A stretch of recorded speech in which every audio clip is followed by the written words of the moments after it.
راديو تግራይ ዜና ሓደ ሰዓት ጀሚሮሎም ንሓደ ሰዓት ክጸንሑ ክትከታተሉና ብኽብሪ ቀደም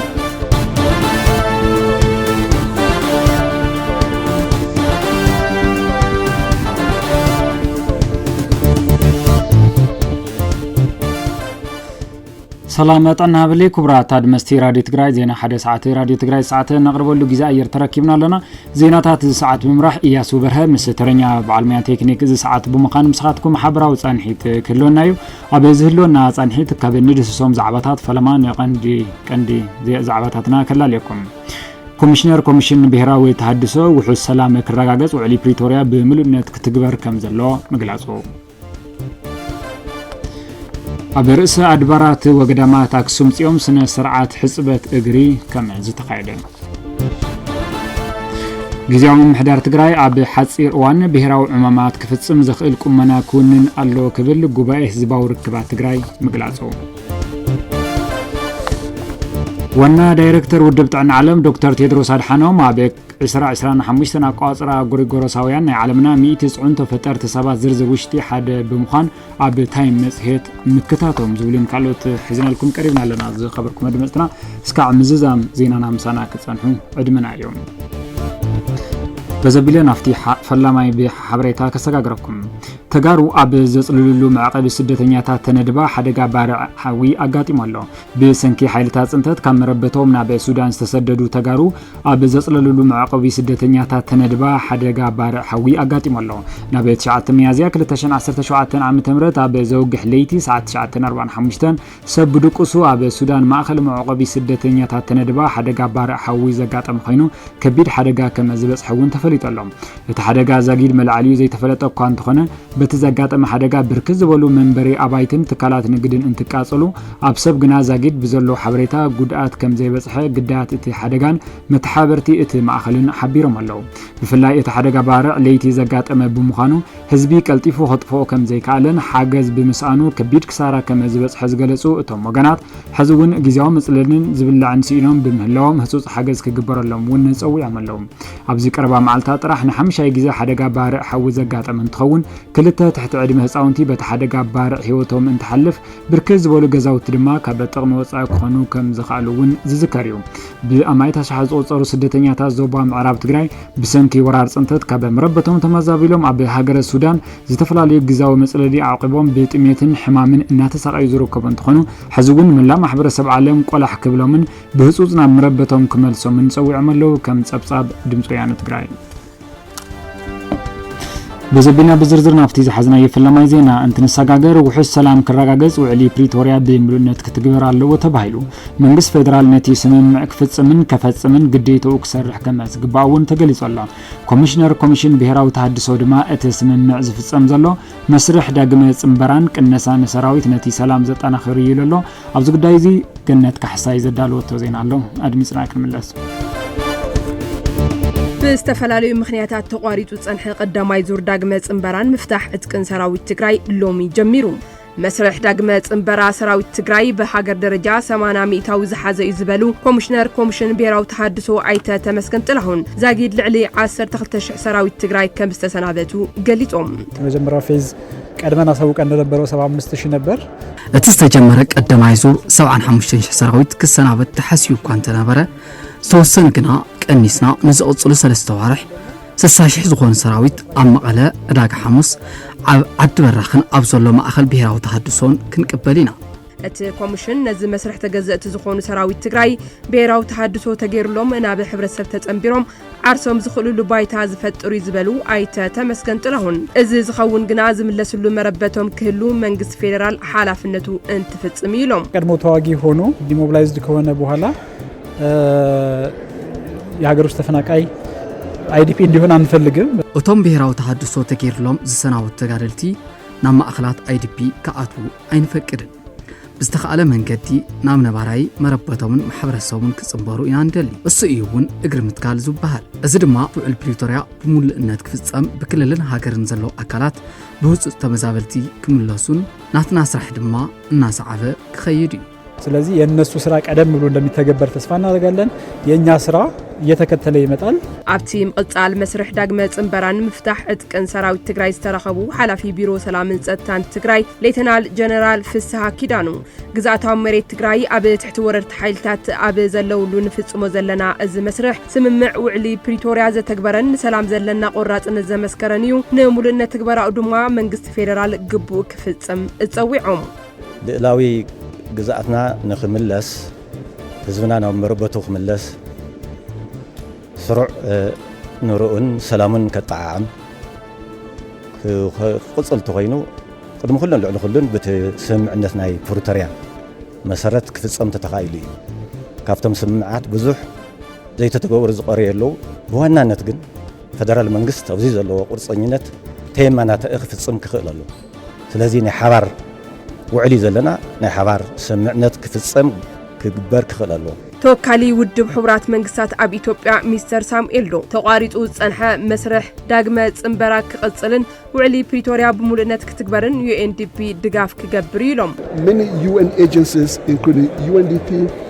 are working in some of the warriors to start doing post-conflict recovery work. UNDP ሓዊሱ ብዙሓት ናይ UN ኤጀንሲታት ኣብ ምትግባር DDRን እግሪ ምትኻል ሰራዊትን እናሰርሓየን እቲ ተቋሪጹ ጸንሐ መስርሕ DDR ምቕጻሉ ድማ ንምፍጸም ውዕሊ ፕሪቶሪያ ዝሕግዝ እዩ።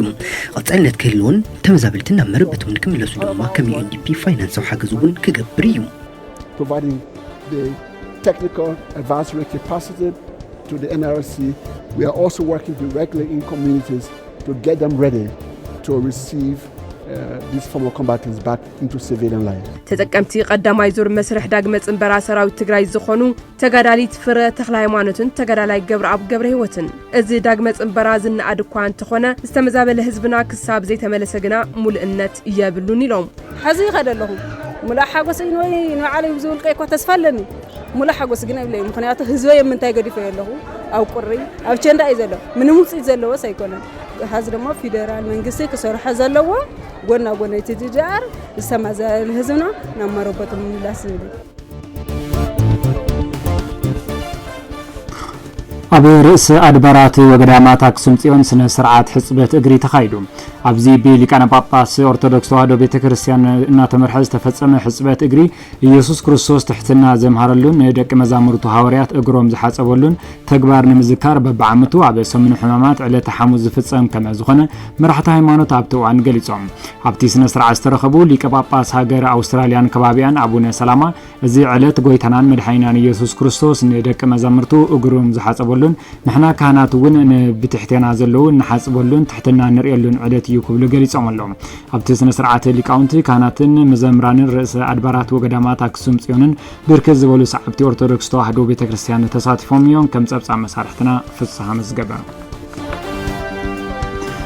أبي سمن حمامات علة عرب دماء عرب سقلاتنا تبهالي سوا نايزين مخنيات دماء أملاخ ني أدام أبي علة عربي يفطيروا أملاخ دماء بذاته وقال مسرات ني أدام نمدحان أبي علة عربي أبي مسقل تسقيلو مسواتي سلازخ فلا عرب سقلات تبهالات سوا عبز قدايزي توسخ زرزر زين لنا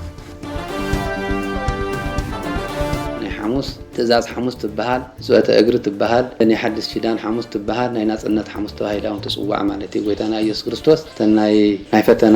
نافتنا خيطات وصليو زبل ويتا يسوع كريستوس تمشاو معلتي ماتيوس 16 كسبب 30 كشدشتنا وزلو هاي قال زنغرنا له مالتي تزاز حموسون ياو كمزي غبرو زبل يشاو زنغرنا مالتي تاو سوات أجرون دمو لك مزامرتو أجر بمحساب سرعة تريبو مالتي أبي سمون حمامات علة عرب دماء عرب سقلات إنها تبهالت تفلت نايزي مخنيات دماء أملاخ ني أدام أبي علة عربي وفتيروا أملاخ دماء بزأته قال مسرات نا أدام نمدحان أبي علة عربي أبي مسكال تسقيلو مسواتي سلز خفلة عرب سقلات تبهالت أي هداويان كاب مشات حموس ساعات سلستك سابع عربي ساعات تشعات ني 18 ساعات أبي العلقيتا بزح مكرا أبسحهم اليوم ኢየሱስ ክርስቶስ ስጋይ ብዝበላዕኹም ደመይ ብዝሰተኹም ግዜ መከራይን ሞተይን ክትናገሩ ኢኹም ብዝበሎ መሰረት ቤተክርስቲያን ድማ እዚ ዕለት ኩሉ ግዜ ተኽብሮ ስጋውን ደሙን ዝቕበሉ ምእመናን ድማ ጌታ ሐሙስ ምሸት ሰዓት 3 ተታሒዙ ዓርቢ ሰዓት 6 ተሰቂሉ 9 ሰዓት ቅድስቲ ነብሱ ካብ ቅዱስ ስጋኡ ክሳዕ ዝተፈለየትሉ ሰዓት ዝወረዶ መከራ ንምሕሳብ 18 ሰዓታት ጾይሞም ስጋውን ደሙን ይቕበሉ ጌታ ኣብ ዕለተ ዓርቢ ዝበጽሖ መከራ ብዙሕ እዩ መግረፍቲ ጥራሕ 6666 ነይሩ ብኣምላኻዊ ባህሪ ደኣ ክኢሉ ወንበር ሕድሕድ መግረፍቲ ናብ ሞት ዝዳረግ ምንባሩ ግብረ ሕማማት ይነግረና ኣይሁዳውያን ድሕሪ ብዙሕ መግረፍቲ ንጌታ ሰዓት 6 ጥራሕ ነብሱ ወላኳ እንተሰቐልዎ ዕርቃኑ ንምሽፋን ፀሓይ ጸልመተት ወርሒ ድማ ደም ኮነት ከዋኽብቲ ንክብሪ ጌታ ክብሉ ረገፉ መጋረጃ ቤተ መቅደስ ናብ ክልተ ተኸፍለ መቃብር ተኸፍተ ሙታን እውን ተሲኦም ኣምላኽነቱ መስከሩ ወላኳ እዚ ኩሉ ተኣምራት እናተፈጸመ ኣይሁዳውያን ግና ናይ ክርስቶስ ኣምላኽነት ከኣምኑ ኣይከኣሉን ወንጌላዊ ማቴዎስ ምዕራፍ 27 ካብ ቁጽሪ 46 ክሳብ ቁጽሪ 64 ዕለተ ዓርቢ ሰናይ ዓርቢ እናተባህለት እውን ትጽዋዕ እያ ኣብ ልዕሊ ጌታ ብዙሕ ስቃይን መከራን ዋላኳ እንተበጽሐ ኣዳምን ደቁን ን5500 ዘበናት ዝጽበይዎ ዝነበሩ ናይ ድሕንነት ቃል ብመስዋዕቲ ክርስቶስ ስለ ዝተፈጸመን ዲያብሎስ ብሓይሊ መስቀል ስለ ዝተሰዓረን እዩ ኣቦታት ሃይማኖት መምህር ሙሴ ሃይሉን መምህር ዳንኤል ተኸልትን ድማ ብዛዕባ ዓርቢ ዝስቕለት ዝስዕብ ይብሉ ዓርቢ ስቕለት ያው ጌታና ኢየሱስ ክርስቶስ ተሰቐለሉ ተዋና ናይ ፍጻሜ መዓልቲ እዩ ማለት እዩ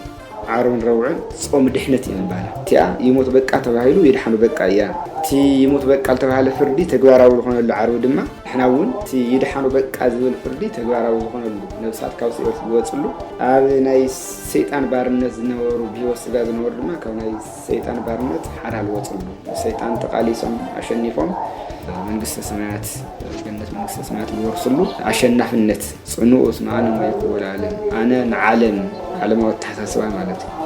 ለተዓለም ገዛ ዲያውሎስ ማለት ነው አሸንፈው የየሙ በርቱዑ ጠንክሩ ስለዚህ ለተዓርቢ ሙሉ ድህነት ተረኽብናሉ አሸናፊነት ተቀበልናሉ ከባርነት حلال ወጣናሉ ከወድቀትና ተሳናሉ ከስደት ተመለስናሉ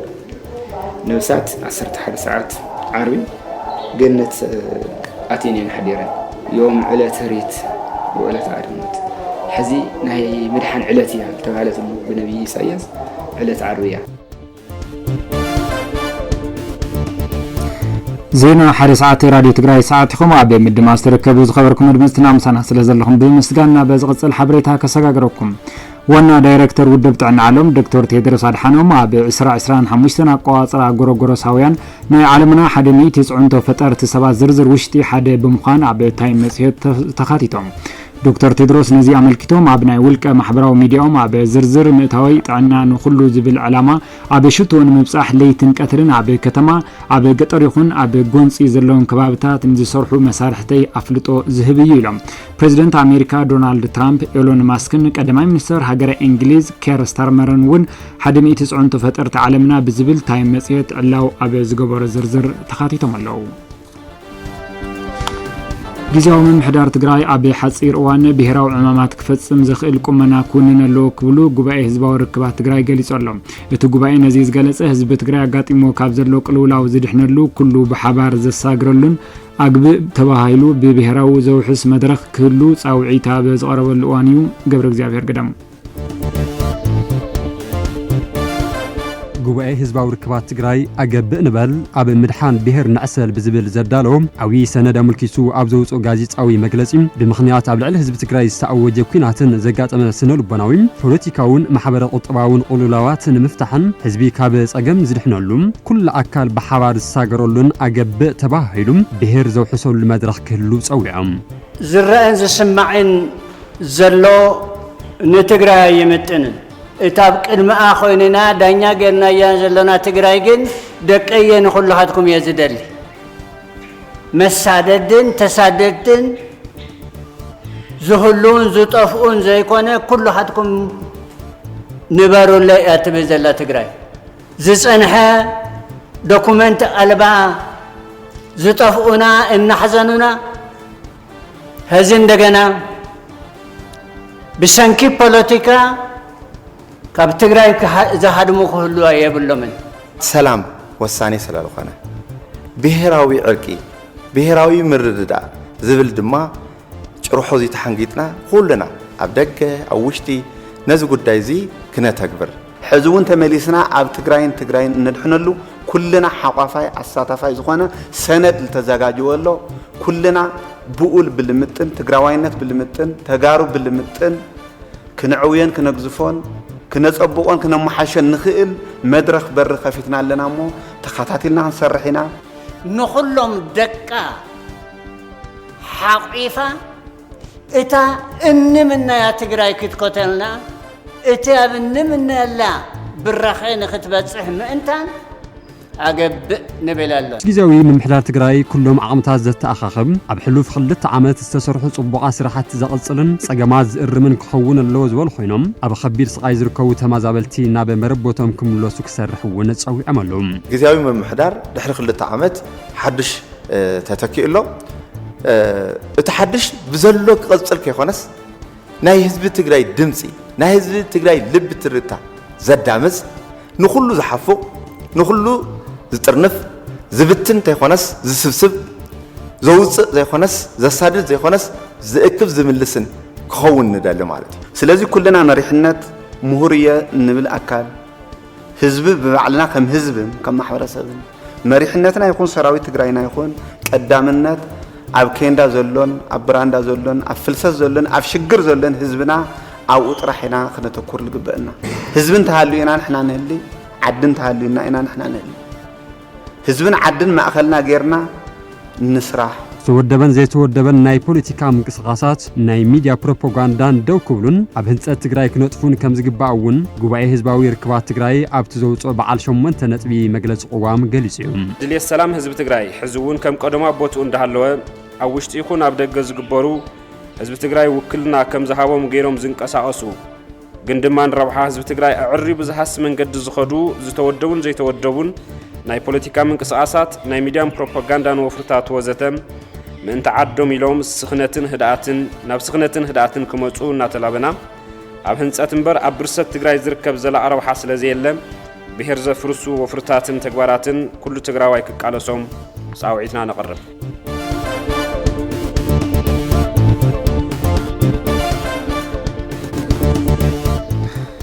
زينا حد ساعات راديو تقرأ حزو ندقصل إيه زخبركم المستنا مسنا سلزلهم حزو بمسجنا بزقصل حبريتا كسجاجركم أبي وردا زانا كتما زانا حوسوت أبياتات تدخل دبر خربة والكان حدنة النزنورو لعلي حدش حن سلستميتن سدرا سوات هربنياتات تقالستن مناسين من برزو عدمري تعديلهم تتكمت تعدل زخنو هربنياتاتن سدرا سواتن من خبر هزبون مريتن يلو أنك هيوتن أكلون زخفل ججنان سدرا سوين استوحب عدل كما زحقوسن كليسام أم حداري وردا زانا أيت مولاتي حدقو زاقل لعلي كل تشان حدميتن تتكمتي من برزو عدمريت كما استعدلن كما وردا تجمير زلو كيد عدلا عبي كل طابياتات بصفحات كم يسرح له بمقلاص حقن دنبن بزفقد مسرت نزقبو هربنيا سدراسو وين منسين مريت كم عدل ون حبيرم له كم صبص مسارحتنا ملس عبادي بزبلنا بصتا زملكت زينا انت نسغاغر دما زفر سلام صتان كتما مقله مس اكلات صتان مداركت اكلاتن ابي اكابران مخبار صتان بعلتن ساي مسرت بمغبار قدمه مدلوات يوغن كما زلو فليطلو استير غبرسلوس بزرزر استنادياتولا حلافي سلام صتان كتما مقله ايترداي فسام مس بعلتن ساي مخانو قدمه دلونت اصفيفكا مس حبرتسب توالدكا مسرح كم زدلي يغلصوم ኣብ ከተማ መቐለ በዓል ሰዓብ ብዘይ ምንም ናይ ጸጥታ ጸገም ብሰላም ክኽበር ምግባር ይሐሲ ብፍላይ ክርስትና እምነት ተኸታሊ ኩሉ ዝኽብሮ ዝበዓል ዓብይ በዓል እዩ ከም ከተማና ዝኾነ ዓይነት ናይ ጸጥታ ጸገም ዘይውሉ እንከን ዘይውሉ በዓል ትንሳኤ ምሕላፍያት ዓላማ ንሐሲ ከም ተልክ ካልኦት በዓላት ሰሪሕና ብሰላም ዝሕለፍና ኢና ካሊ ሽቶና ውዚ 100% ያው ብሰላም ክሐልፍ ዝኾነ ቀሊል ይኹን ከቢድ ገበን ከይፍጸም ማለት ካልኦት ናይ ሓደጋ ትራፊክ ክኾን ይኹን ኩሎም እዚኦም 100% ብሰላም ክሐልፍ ማለት ታሽቶ 100 ያ ናይቲ ከተማ ገበን ስቃት ዝበሃሉ መገዝ ጽንዓት ክልወና ኣለዎ ሕዚ ኣበይ ከባቢ ፈተሻ ንገብር ኣበይ ከባቢ ሓለዋ ንገብር ጽንዓት ክልወና ኣለዎ ነዚ በዓል ምልክት ማለት እዩ ብዛዕባ ናይቲ በዓል ድላይነትን ኣገዳስነትን ቅድመ መጠንቀቕታ ንህዝቢ መሃብ እዚ ብሚድያ ብመድረክ ክኾን ይኽእል እዩ ብናይ ጸጥታ ማሕበር ብሓይል መብራህቲ ብሓዊ ምክልኻል ሓደጋ እዚኦም ብምልኦም ቅድመ መጠንቀቕታ ናይ ሚድያ ሽፋን ብዝረኽበሉ ካልኦት መድረኻት ተጠቂሙን ኣቀዲምና ህዝብና ክነጠንቅቕ ኣለና እዚኦም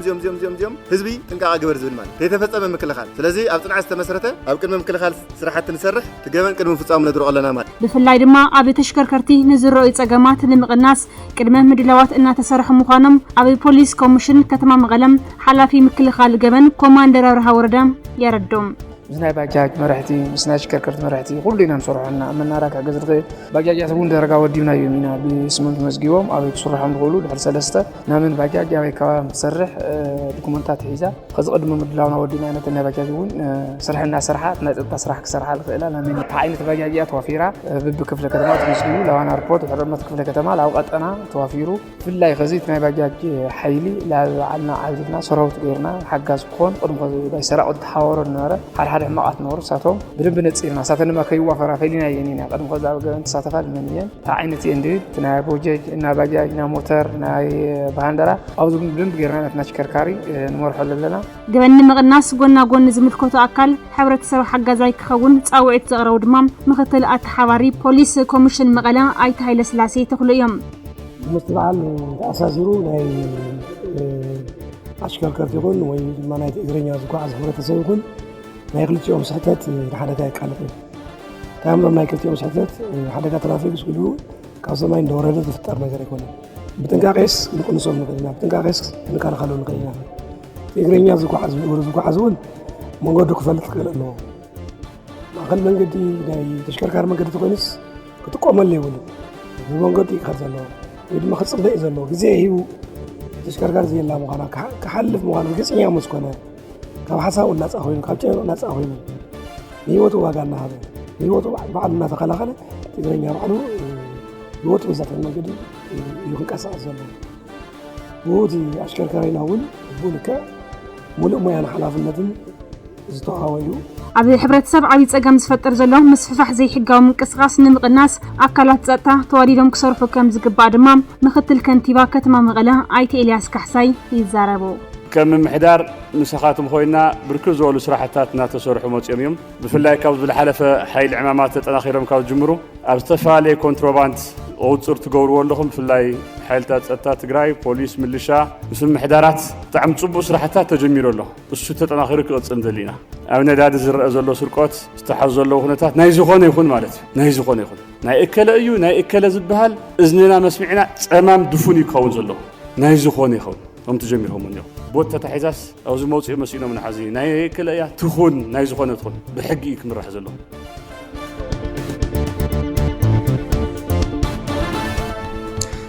ባንክ አዋሽ በዓል ትንሳኤ ምክንያት በምግባር ንሓደሚት ዝተጸገሙ ወገናት ነበርቲ ከተማ ማጨው ናይ ገንዘብ ንዋትን ሓገዝ ገይሩ ባንክ አዋሽ በዓል ትንሳኤ 2017 ዓ.ም ምክንያት በምግባር ሓገዝ ዝጠልቡ ጸገማት ጽጉማት ወገናት በዓል ተዋዲሶም ንخالፉ ኣብቲ ባንኪ አካይደ ስራሕ ጨንፈር ማጨው አይተ ኪሮስ ተስፋይ ተዛሪቦም መራሕቲ ሃይማኖት ከተማ ማጨው በምክንያት በዓል ትንሳኤ ዝተጸገሙ ወገናት መፍትሒ ጾም ዝኸውን ዝተገበረ ሓገዝ ብምስጋን ካልኦትውን ኣሰር ባንክ አዋሽ ብምስዓብ ዝተጸገሙ ወገናት ክሕግዙ ጸውዖም ሓላፊ ቤት ጽሕፈት ማሕበራዊ ጉዳይ ዞባ ደቡብ ትግራይ አይተ ግርማይ ተስፋይ በባንክ አዋሽ ዝግበር ዘሎ ሓገዝ ካልኦት ፋይናንሳዊ ትካላትን ክስዕባው ከም ዝግባእ ገሊጾም ኣለዉ ከም ጸብጻብ መሳርሕትና ኣስናቀ መሐመድ كاب بعال تنسائي كي سجرنا أب بعال تنسائي معناته فاسكا أمنت أمنة كريستنا يسوع كريستوس نموت عروس تنسأل على تذكرهم يعلو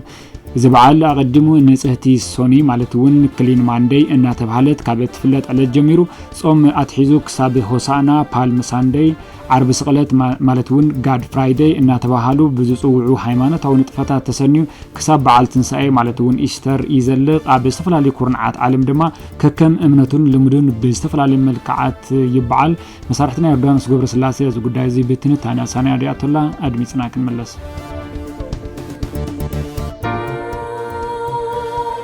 Easter, the holiest day of the Christian calendar, a celebration of Jesus Christ's resurrection from the dead. بعل تنسائي ويوم فاسيكا ناي كريستيان بعل تخون سعبت زمنت إيسوس كريستوس نموت سعيروس تنسأل علات تذكرهم يعلم عب مبرقوي كفال عالم إذ بعل 4 معتات بزنح تصوم يزجمر إذ تصوم بنصه تسوني ويدما كلين من دي جميرو عب ناي فاسيكا زلاك أدام يزازم كابت تنسائي شمونت معتات قدم إلى زلاك أدام تصوم 4 مزازام متحبر يخون مبر اتتصوم كسع بعل تنسائي زغطل بعل تنسائي قدم مخبارو قدم ሓደ ሰሙን ቀዲማ እትርከብ ሰንበት ድማ ሆሳና ወይ ውን ፓልም ሳንዴይ ስየ ዝእሰረላ በዓል ይብል ጸብጻብ ቢቢሲ ኣብዛ መዓልቲ እዚኣ ሰባት ኣብ ኢዶም ካብ ስየ ዝተሰርሐ ቀለበታት ሽዑና ኣብ ግንባሮም ድማ ስየ ብምእሳር ኢየሱስ ክርስቶስ ናብ ኢየሩሳሌም ዝኣተወላ ዕለት ዘኪሮም ይውዕሉ ብምቕጻል ሰሙን ሕማማት ስዒቡ ሰንበት በበዓል ትንሳኤ ወይ ውን ፋሲካ ድማ ይዛዘም እዚ በዓል ዝኽበረሉ መዓልቲ ንምንታይ ዝተፈላለየ ኮይኑ ኢሉ ሕቶ ዘስዕብ ቢቢሲ ኣብ መላእ ዓለም በዓል ትንሳኤ ኣብ ዝተፈላለየ መዓልታት ከም ዝኽበር ይሕብር ከም ሃገራት ግሪክ ቆጵሮስ ሮማንያ ኣብ ዓውደ ኣዋርሕ ጁልያን ተደሪኸንን በዓል ትንሳኤ ዘኽብራ ኣቆጻጽራ ዘበን ጁልያን ብጁልየስ ቄሳር ዝተዳለወ እዩ እዚ ቆጻጽራ ዘበን ፀሓይ ንመሬት ንምዛር ኣብ ዝወሰደላ ግዜ ተደሪኹ ዝሰርሕ እዩ ኣቆጻጽራ ግሪጎሪያን ድማ ብጳጳስ ግሪጎሪ ብ1582 ዝተዳለወ እንትኸውን መጽናዕቲ ኣስትሮኖሚ ትኽክለኛ እናኾነ ብምምጽኡ ኣብ ኣቆጻጽራ ዘበን ጁልያን ዘለው ሓደ ግድፈታት ንምስትኽኻል ዝተሰርሐ ይብል ተጸብጻብ ስለዝኾነ ድማ ሃገራት ዓለም ነዚ በዓል ኣብ ዝተፈላለዩ መዓልቲ ዘኽብረኦ ዘለዋ መዓልቲ ኣቆጻጽራን ስለዝፈላለ እምበር ካልእ ምኽንያት የብሉን ይብል ተጸብጻብ ወሲኹ Orthodox Christians around the world are celebrating Easter Sunday. ኣብ ኣመንቲ ኦርቶዶክስ እዚ በዓል ብኸመይ ይኽበር ንዝብል ድማ ሰዓብቲ እዚ እምነት ናብ ቤተ ክርስቲያን ከይዶም ብምጽላይ ብምስጋድ ሃይማኖታዊ ኣስተምህሮት ብምስማዕን እዮም ዘኽብርዎም እቲ ወሳነ ዝኸውን እዋን ድማ ካብ ዓርብ ስቕለት እዩ ዝጅምር ይብል ተጸብጻብ ብጾሙን ጸሎትን ድማ ተኸቢሩ ይውዕል ቀንዲ ስርዓት ጸሎት ዝግበር ድማ ኣብ ድሮ ትንሳኤ ኣብ ዘላለይቲ ኣብ ኢትዮጵያ ብዙሓት ሰባት ነዛለይቲ ኣብ ቤተ ክርስቲያን ይሕልፍዋ ኣብ ሃይማኖት ኦርቶዶክስ መብዛሕትኦም ሰዓብቲ እዚ እምነት ብፍላይ ድማ ዝጾሙ ኣመንቲ ፈለማ ብእንጣጢዕ ወይ ድማ ልስልስ ዝበሉ ምግብታት እዮም ዝበልዑ ድሕሪዚ ጸብሒ ደርሆ ይስዕብ ብምቕጻል ከከም ባህሉን ከባቢኡን ጎረቤትን ፈታው ዘመድን ተኣኪቡ ድማ ብሓባር በዓል ብሓጎስ ይሕልፍ ኣብ ክርስቲያን ኦርቶዶክስ ሩስያ ድማ ጥቡቕ ሃይማኖታዊ ስነ ስርዓት ኣሎ ለይቲ ኣብ ጸሎት ይሕደር ፕሬዝዳንት ተሃገር ቭላድሚር ፑቲን ድማ ምስ ኣመንቲ ኣብ ቤተ ክርስቲያን ኣብ ጸሎት ክሓድሩ ምርኣይ ልሙድ እዩ ሩስያውያን ብባህላዊ ፓስካ ኬክዮም ጾሞም ዝፈትሑ Behind all the pomp and ceremony, it's business as usual. The Russian president publicly joined Easter prayers. ፋሲካ ኣብ ዩክሬን እቲ ሃገር ኣብ ኩናት ኮይናውን እንትኾነ ኣብ በዓል እዩ ኣብዚ ግዜ እዚ ህይወት ዝበዝሑ ዩክሬናውያን ብብዙሕ መልክዑ እኳ እንተተቐየረ ልምድታት በዓል ፋሲካ ግን ከም ዘለዎ እዩ ዝቕጽል ምድላዋት ቅድሚ ሰሙን ይጅምር ቀዳም ለይቲ ንጸሎት ይተኣኻኸቡ ሰንበት መዓልቲ ፋሲካ ድማ ስድራ ቤታት ተኣኪቦም ብሓባር ይውዕሉ ልክዕ ከምቲ ኣብ ካልእ ዓለም ዝግበር ድማ እንቋቑሖ ምሽላም እውን ኣብ ዩክሬን ልሙድ እዩ ፕሲልካ እናበሉ ድማ የጽውዕዎም make a pisanka, which is what these Easter eggs are called. ኣብ ዛምቢያ በዓል ፋሲካ ን4 መዓልታት እዩ ዝጸንሕ ካብ ዓርቢ ክሳብ ሶኒ ኣብ ዘሎ ግዜ ድማ ይኽበር በሺማ ዝብል ባህላዊ ምግቢ ድማ የዘውትሩ ኣብ በዓል ፋሲካ ኣብ ኣርጀንቲና ኣብ በዓል ፋሲካ ብርክት ዝበለ ባህላዊ ንጥፈታት ድማ ይሳለጣሉ ሓደ ሰሙን ቀዲሙ ኣብ ዘሎ ቅዱስ ሰሙን ወይ ድማ ሆሊ ዊክ እናበሉ ዝጽውዕዎ ግዜ ጀሚሩ ድማ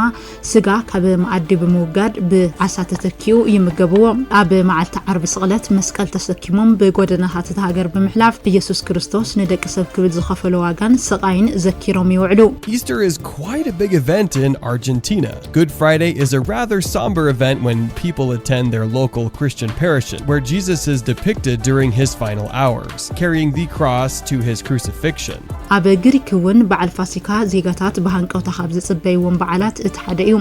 ብልዑል ሃይማኖታዊ ስነ ስርዓት ድማ ይጽንበል ሰባት ዓርብ ስቕለት ብልዑል ንጥፈታት ዘኪሮም ካብ ቀዳም ጀሚሮም ድማ ናብ ቤተ እምነቶም ብምኻድ ሽምዓ ይብርሁ ኣሊፎስ ኣንስቲ ኢሎም ዝጽውዕዎ ሃይማኖታዊ ንጥፈታት ድማ የሳልጡ ብርግጽ ንሱ ንምድሓና ምኽንያት እዩ ዝብል ትርጉም ድማ ይህብ To which the reply is Alithos Anesti. He is risen indeed. Following this announcement, they light their candles from the holy flame taken from Christ's nativity cave. ሊባኖስ ፍርቂ ካብ ህዝባ ክርስቲያን ምዃኑ ይንገር በዓል ፋሲካ ድማ ዝዓበየ በዓል እዩ ካብ ዓርቢ ዝተፈላለዩ ሃይማኖታዊ ንጥፈታት ጀሚሩ ክሳብ ጎደናታት ዕዳጋታት ቤት ብልዕን ካልኦትን ክሳብ ምሽላም ዝኸይድ ምድላው ድማ ይግበር ንጎ ሰንበት ዳርጋ ኩሉ ሰብ ናብ ቤተ ክርስቲያን ይኸይድ ኣቐዲሞም ኣብያተ ክርስቲያናት ብዕንበባን ሽምዓን ክውቅቡ ድማ ይዝግበር ሸኒና እናበሉ ድማ ይጽውዕዎም Easter Sunday is a huge celebration where absolutely everyone goes to church. A custom that is particularly unique to Lebanon is Shanina, which is held at church where candles decorated with ribbons and flowers are ኣብ ስፔን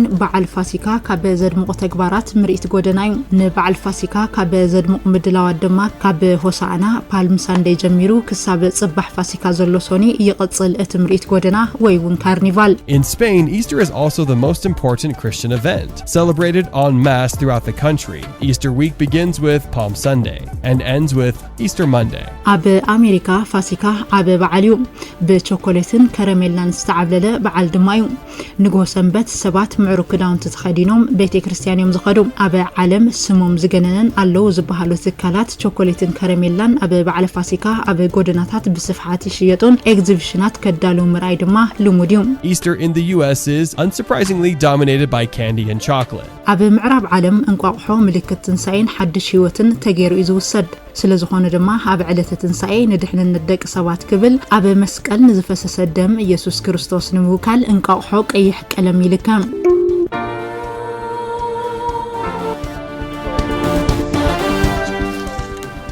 بيوردانوس ገብረስላሴ ዝተሰናደ ትንታኔና ድምጽና ተመልስና ዝኸበርኩም መድመጽና እንትንቀጽል ድማ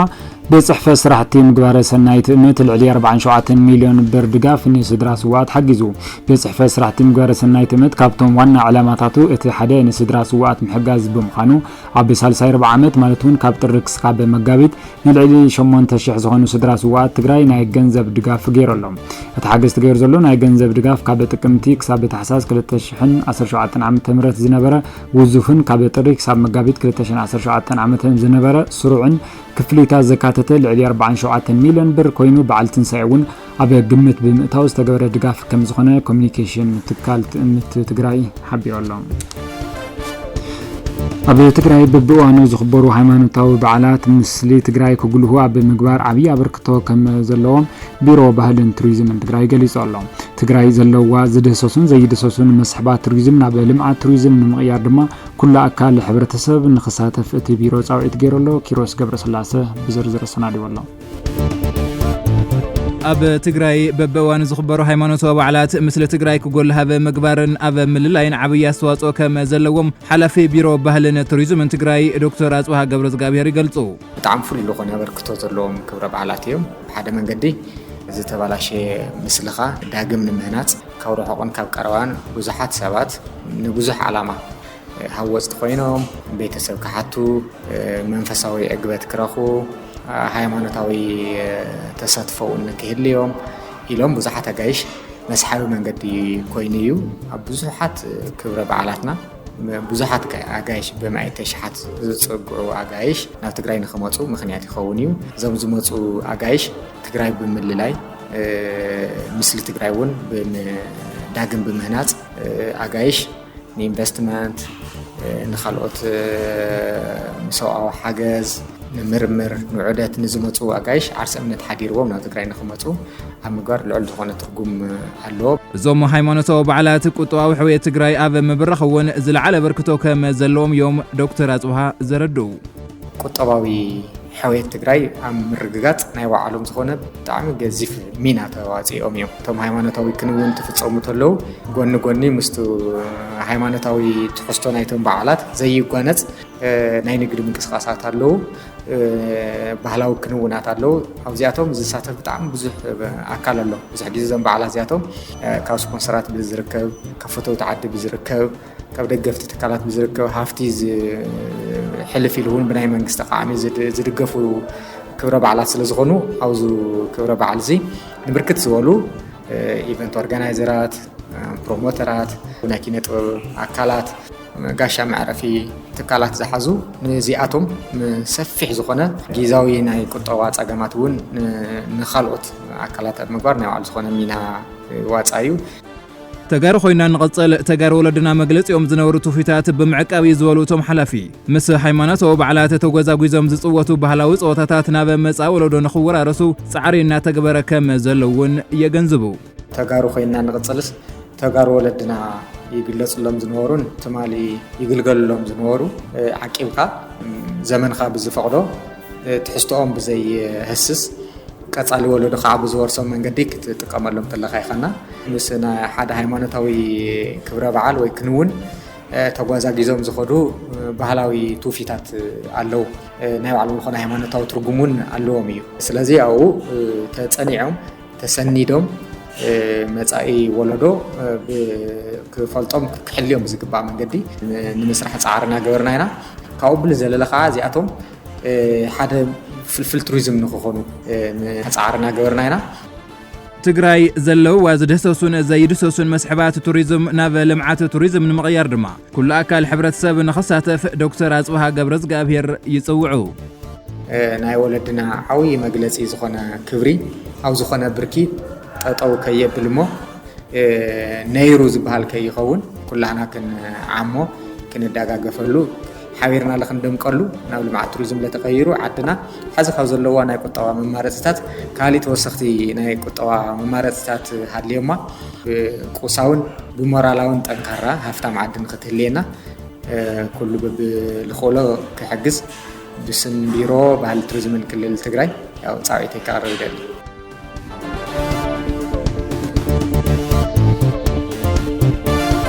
راديو تግራይ ሰዓት ይኹም ኣብ ምድማዕ ዝርከቡ ምሳና ስለ ዘለኹም ብምስጋን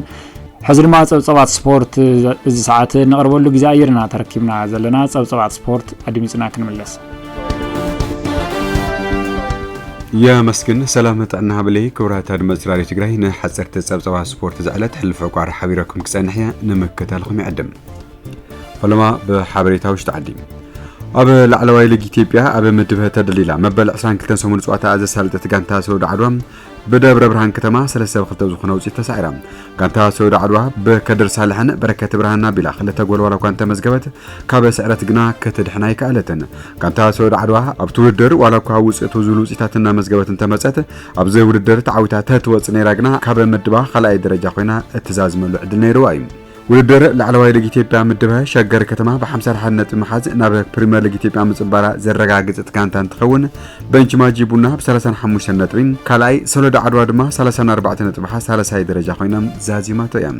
ኣብዚ ምድብ ናብ ቀዳማይ ሊግ ኢትዮጵያ ዝወርዳ ጋንታ ድማ እንጅባራ ከተማ ውልቂጤ ከተማ ኣምቦ ከተማ ከምኡውን ዱራሜ ከተማ ኮይነን ኣለዋ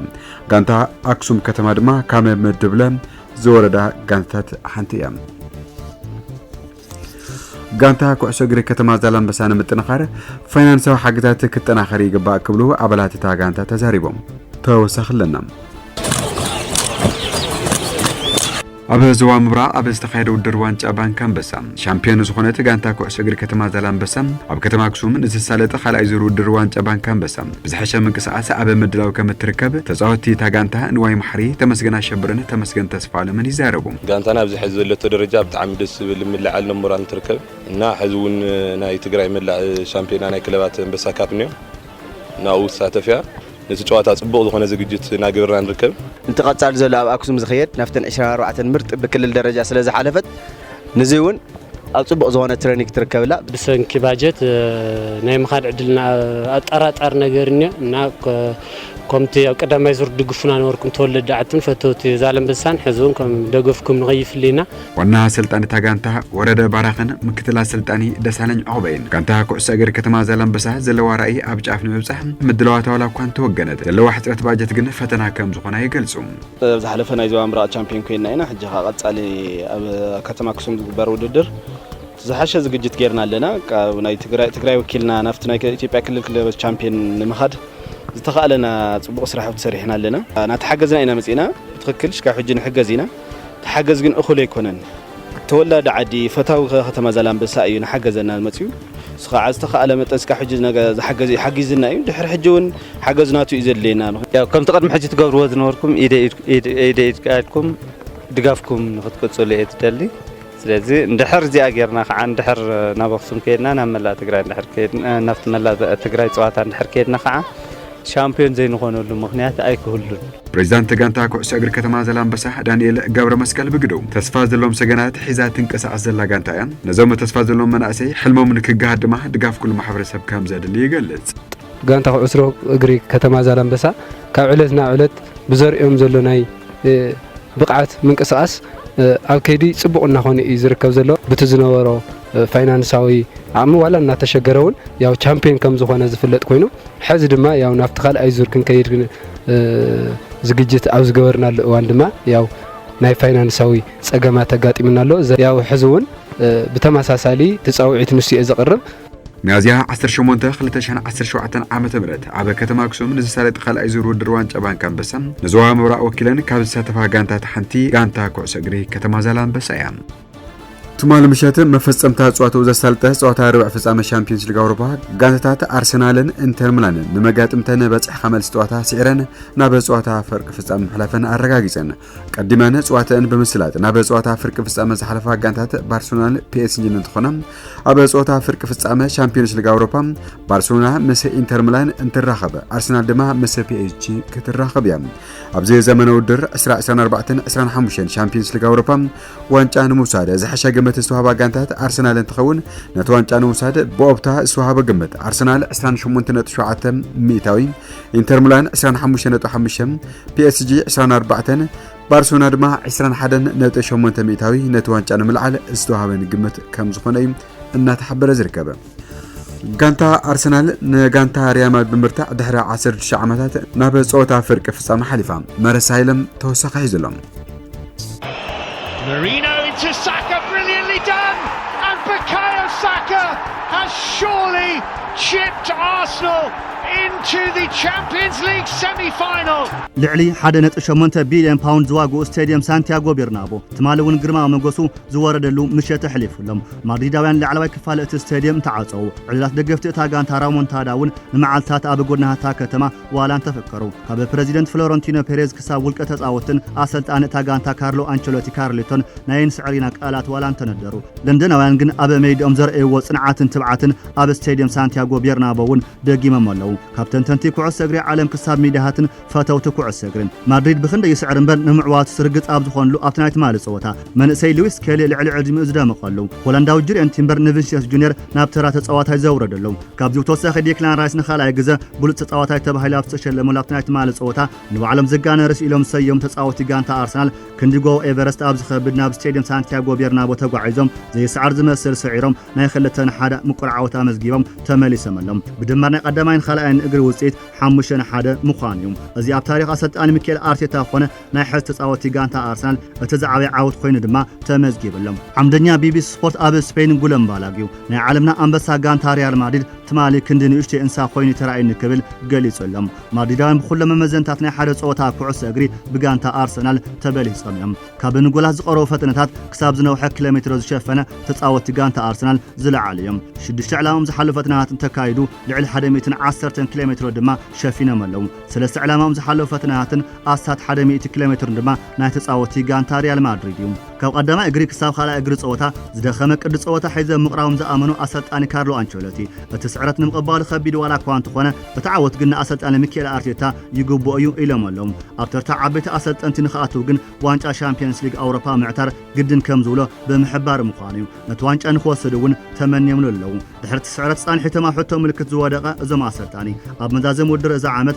ናብ ሃገራዊት ጋንታ ብራዚል ወይ ድማ ናብ ዕረፍቶም እዮም ተባሂሎም ኣለው ብዝኾነ ተጻወቲ ጋንታ ኣርሰናል ድሕሪ 16 ዓመታት ተጽቢት ናብ ጸወታ ፍርቂ ፍጻመ ቻምፒየንስ ሊግ ኣውሮፓ ሓሊፎም ኣለው ክሳብ ሕዚ ነዚ ዋንጫ ብዘይ ሙሳዶም ንዝሕመየሉ ታሪኽ እውን ነበረ ክገብሩ ኣብ ጫፍ በፂሖም ኣለው ሕልሞም ናብ ተግባር ክቕይሩ እውን ንኻልእ ፈተና ምስ ጋንታ ፓሪስ ሰንት ጀርመን ኣብ ጸወታ ፍርቂ ፍጻመ ክራኸቡ እዮም Can't catch him, Martinelli! They deserve it. Gabriel Martinelli ensures that Arsenal بلجيماوي مأخذ مكافل غانتا مانشستر سيتي كيفن دي بروين أبز عمت ودر مودعتا مستا غانتا كم زفلالة تحبيرهم نسيعبو 4 أمريكان غانتات نتي تسعوتين مفرام دليت كم زرعه زا أتليتيكس أبزي بولهم كيفن دي بروين مفرام دليت كم زرعه غانتات أمريكا ميجر سوكر ليج انتر ميامي دي سي يونايتد شيكاغو فايرن نيويورك سيتن كم زخونا تغليصم ابز حزوان 4 غانتات كيفن دي بروين ناب غانتا نمصبر زرب كم زجمراون እና ተحبرين نبره تصوتا غانتا ارسنال توماس روزيسكي دايركتور غانتا كوسا اغري سبارتا براغ كوينو ياريد ገብረ እግዚአብሔር ተወሳኺ ይዘሎም Muzawala Hazen tak jsme spolu seděli, říkám, tak co půjdeme tam a Tomáš říká, ne Paska, naloď se tam půjdeme ve Slova přes kanál. أرسنال كوي دلي خلو زبل زربا سمعيوس ملاشو سمع باسكا أنا ناب أرسنال كخيد ولا جالبا خطك أمي ولا حنت حتى يدلون نقبلهم دا زبل ملاشي وني إذا زربا أبتشعو وكيل تسعاتي توماس روزسك زنبرة بافول باسكا إيم بمخنيات بلوز تكنيكاوي بسلت بالحيز تملو عصاوتا كوعس أجرن نخعسو كم موزيك أيز عصاوتا بمبال موزارت زتبهالة توماس روزسكي أسربون عبي حاون سعبو نجانت هاجرو سبارتا براغيو متصوات جميروم أبا كلتشن حدن دما ناب ኣብ ቦሩሲያ ዶርትመንድ ተጸንቢሩ። Thomas Rosicky is a world star that made his name in the Bundesliga with Borussia Dortmund. He's inspired plenty of players. ኣብ ቦሩሲያ ዶርትመንድ ኣሳት 149 ግጥማት ብምስላፍ 20 ጎላት ዘቁጥረ ሮዝስኪ ኣብ ድሕሪት ቃዕቲ ኮይኑ ዘርእዮ ስሑል ክእለት ዝተዓዘበት ኣርሰናል ኣብ 2006 ወነነቶም። ኣነ ቀዳምነት ዝህቦ ንኩዕሶ እግሪ እምበር ገንዘብ ኣይነበረን ዝብል ሮዝስኪ ብርግጽ ገንዘብ ኣድላይ እዩ፣ ኣነ ግን ልዕሊ ገንዘብ ንዓይ ዝጥዕመኒ ኣጻውታ ስልቲ ዘለዋ ጋንታን ኣሰልጣን ዩኔሩ ምርጫይ ይብል። በዚ እውን ዋላ እኳ ዝሓሸ ገንዘብ ዘቕርባለይ ጋንታ ተነበራ ነታ ሕልመይ ዝነበረት ጋንታ ኣርሰናል መረጽኩ ርእይቶ እዩ።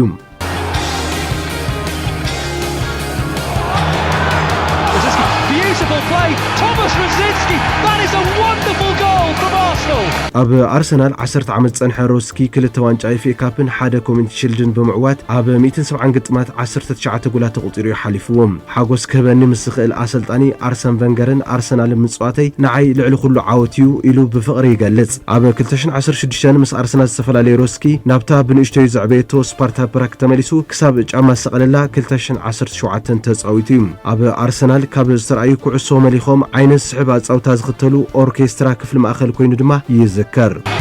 Rosicky's volley 3-1. What a great finish for Thomas Rosicky.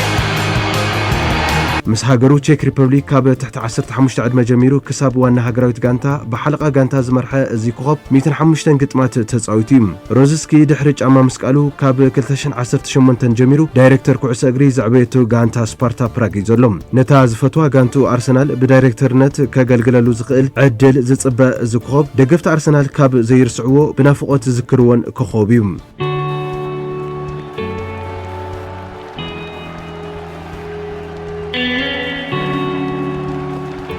I thought I had a nice closure with Arsenal. I said goodbye to the people there and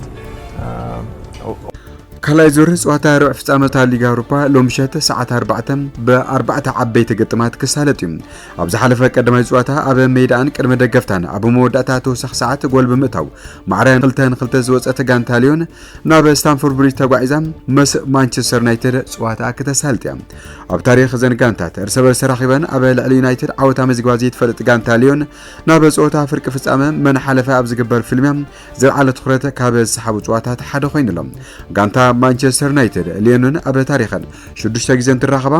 ማንቸስተር ዩናይትድ ኣብ 3 ትዕወት 3 ድማ ብማዕረ ውጽኢት ክፈላለያ ኪለንን ካልኣይ ዙር ጸወታ ርብዕ ፍጻመ ሊጋት ኣውሮፓ ላዚዮ ሮማ ምስ ቦዶ ግልሚት ኢንትራክ ፍራንክፈርት ምስ ቶተንሃም አትሌቲኮ ብልባኦ ምስ ሬንጀርስ ምሸት ሰዓት 4 ጸወታን ከካይዳየን በተማሳሊ ካልኣይ ዙር ርብዕ ፍጻመ ኮንፈረንስ ሊግ ኣውሮፓውን ሎሚ ምሸት ብ4 ጸወታታት ክደምቕ እዩ። ጄግሎኒያ ምስ ሪያል ቤቲስ፣ ፊዮረንቲና ምስ ሴልጄም፣ ራፒድ ወይን ምስ ጆር ጋርደንስ፣ ቸልሲ ምስ ለጊያ ዋርስዋዛ ክራኸባየን። ክቡራት ኣድማጭ ራድዮ ትግራይ ነዚ ዝሓስኩም ሓጸርቲ ጸብጸባ ስፖርት እዚኦም ይመስሉ ነይሮም። ስለ ምክትታልኩም ምስኪነም ሰላም።